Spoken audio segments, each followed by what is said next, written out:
गुरुचरित्रातील ही कथा ऐकताच अचानक होणारा मृत्यू टळतो आणि कितीही मोठी संकटे दूर पळतात.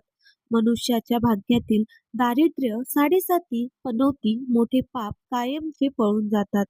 गुरुचरित्रातील ही कथा शांतपणे एकट्यात श्रवण केल्याने मनुष्याला इच्छित फळ मिळते आणि त्यांच्या कुटुंबावर मरेपर्यंत संकटे येत नाही. त्यामुळे ही कथा अर्ध्यावर ऐकून सोडून देण्याची चूक करू नका. कारण या कथेत इतकी शक्ती आहे की ही कथा तुमचे कितीही मोठे दुःख, दारिद्र्य सर्वांचा नायनाट करू शकते. त्यामुळे गुरुचरित्रातील ही पवित्र कथा शेवटपर्यंत ऐकत राहा. नक्कीच तुझा ही भाग्योदय निश्चित होणार. भक्तांनो, दत्तगुरूंचं नामस्मरण करून ही कथा सांगायला सुरुवात करते. श्री गुरुदेव दत्त, श्री स्वामी समर्थ. श्रद्धेने टाईप करून शांतपणे कथा ऐकायला सुरुवात करा.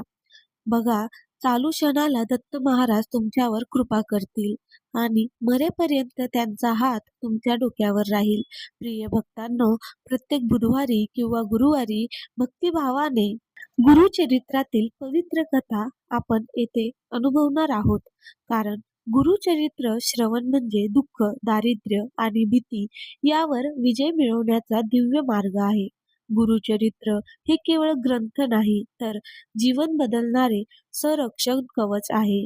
या कथेला आपण आता सुरुवात करूया. श्री स्वामी समर्थ.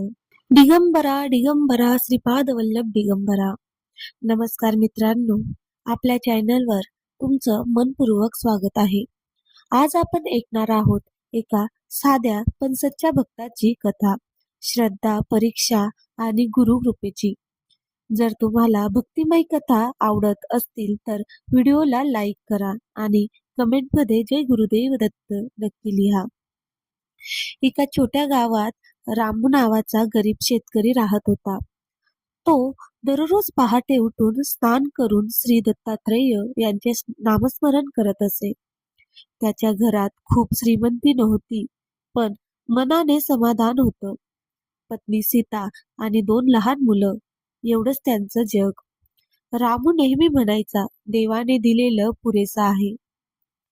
एक वर्ष भयंकर दुष्काळ पडला. पाऊसच आला नाही. विहिरीत कोरड्या पडल्या. रामूचं शेत पूर्ण वाळून गेलं. घरात धान्य संपलं. गावातील लोक म्हणू लागले, देवाला हाक मारून काही होत नाही. रामूच्या मनात क्षणभर शंका आली, पण लगेच त्याचे डोळे मिटले आणि म्हणायला लागला, ही माझी परीक्षा आहे. एका रात्री मुलं उपाशी झोपली. पत्नीच्या डोळ्यात अश्रू होते. ती म्हणाली, आपण शहरात जाऊ या कामासाठी. रामू शांतपणे म्हणाला, आणखी एक दिवस गुरुवर विश्वास ठेवूया. त्या रात्री तो देवासमोर बसून रडत प्रार्थना करू लागला, गुरुदेव, माझी श्रद्धा तुटू देऊ नको.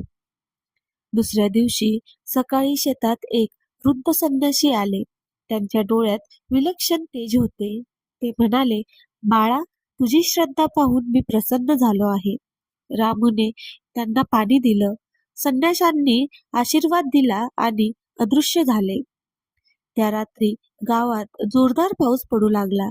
सगळ्या शेतात हिरवळ पसरली. रामूचं शेत सर्वात जास्त बहरलं.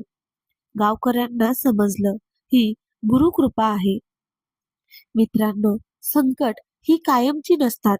देव भक्ताची परीक्षा घेतो, पण सोडत नाही.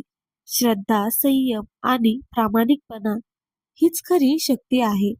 जर तुम्हालाही गुरूंवर विश्वास असेल तर कमेंटमध्ये जय दत्त लिहा आणि व्हिडिओला शेअर करा. जय गुरुदेव दत्त. श्री स्वामी समर्थ. धन्यवाद.